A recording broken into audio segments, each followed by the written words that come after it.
welcome to the Gem State Podcast. My name is Brian Allman. It was a busy week in politics as the 2022 legislative session came to a close. While Governor Little lauded it as the best session ever because he got to spend more taxpayer money than ever, most of the good bills that we supported were either killed in committee without the chance for a floor vote, or, in the case of the Coronavirus Pause Act, vetoed by the governor himself.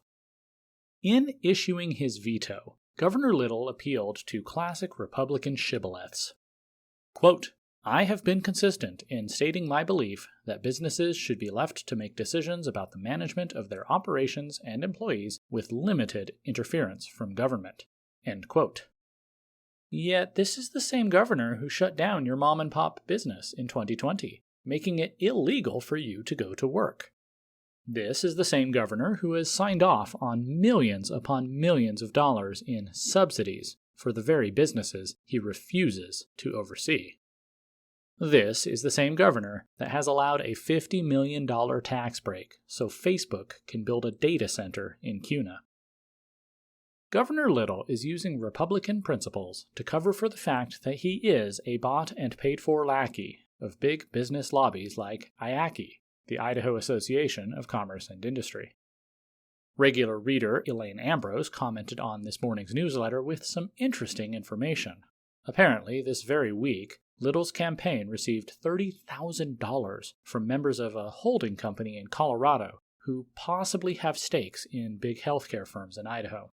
I am looking into this and will write more about it next week and share what I learn. The connections between the governor, the legislature, the lobbyists, big business, political action committees, and the state bureaucracy are in desperate need of exposure. I am pretty sure that both Lieutenant Governor Janice McGeachin and fellow gubernatorial candidate Ed Humphreys have both complained that they're tired of being jealous of Florida. Governor Ron DeSantis is taking a lot of bold steps to protect his citizens. This week, he signed a law preventing teachers from discussing sexuality with grade school children. The left-wing media complex went nuts over this. Even Disney, which of course is a huge part of the Florida economy, has come out strongly in opposition. One might ask why Disney would be so concerned that teachers will no longer be allowed to groom children outside of their parents' knowledge. But I think most of you know the answer. Christopher Rufo, who did such great work exposing the prevalence of critical race theory back in 2020, just released some videos this week showing internal discussions among Disney executives who are explicitly planning to inject more LGBTQ nonsense into children's programming. Isn't it uncanny how 20 years ago, Christian parents who complained that Disney had a gay agenda were laughed at? But now Disney is outright admitting that they have a gay agenda, and they're upset that a governor is getting between them and the innocent children they intend to corrupt. Down in Arizona, Governor Rob Ducey signed several important bills this week. One bans boys who claim to be girls from playing on girls' sports teams. Another bans abortion after 15 weeks. And finally, he banned so-called transgender surgery for children. Two of those, the abortion ban and the transgender sports bill, were already passed and signed here in Idaho, thankfully. However, the ban on mutilating children in the name of transgenderism was killed in a Senate committee last month. When you compare Idaho to states like California, Washington, and New York, we're looking pretty good. But when you compare us to Florida and even to Arizona, you can see that we can do so much better. So many great bills passed our House this session. They tried to stop libraries and schools from giving obscene material to children. They tried to criminalize the mutilation of children. They tried to take a stand against the ESG social credit scores that are looming on the horizon. Every one of them was killed in this same fashion.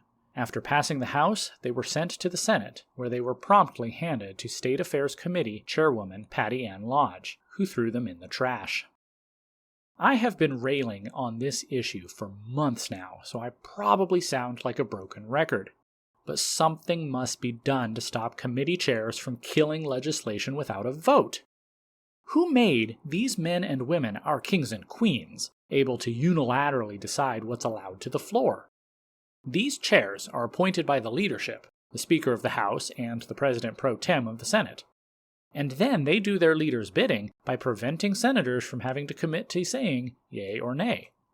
This allows them to come to the voters and say, well, we tried, while assuring the big business lobbies that they don't have anything to worry about. This game has to stop, and the only way we can stop it is by electing as many populist rabble-rousers as possible. We need 100 Priscilla Giddingses in the House and Senate if we want them to do the will of the people rather than the will of big business. Senator Lodge is retiring, but the pro tem, Chuck Winder, is just going to appoint another loyal minion to take her place. We need such a populist wave that they will have enough votes to completely replace the leadership, and then put in committee chairs that work for us, not for IACI and the other lobbyists.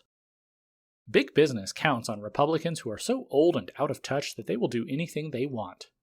All they have to do is invoke some Reagan-era shibboleth, and the GOP will immediately fall in line. Like Governor Little, they have no problem handing out tax breaks and subsidies like they're candy at a parade, but will shy away from any regulation that actually protects the citizens of our state. There is a new conservatism rising in Idaho and in America. It does not worship big business as the antipode of evil big government. Rather, it recognizes that big business and big government are on the same side, working together to crush the men and women of this country. In 2010, angry conservatives formed the Tea Party, furious that government had grown so large. That same year, angry leftists formed Occupy Wall Street, furious that big business was crushing our society. The left has become entirely co-opted by the woke, identitarian, Marxist globalists at this point, but the right experienced a synthesis, driven by Donald Trump, where we realized that both sides were correct. But some Republicans have still not gotten the memo. Some are simply out of touch, but many others are wholly owned by the big business lobbies. In a pre-2016 Republican Party, they could have gotten along just fine, like wolves in sheep's clothing, advocating for their business friends while seeming to be responsive to conservative voters. No longer. We will expose the IACI lackeys for what they really are.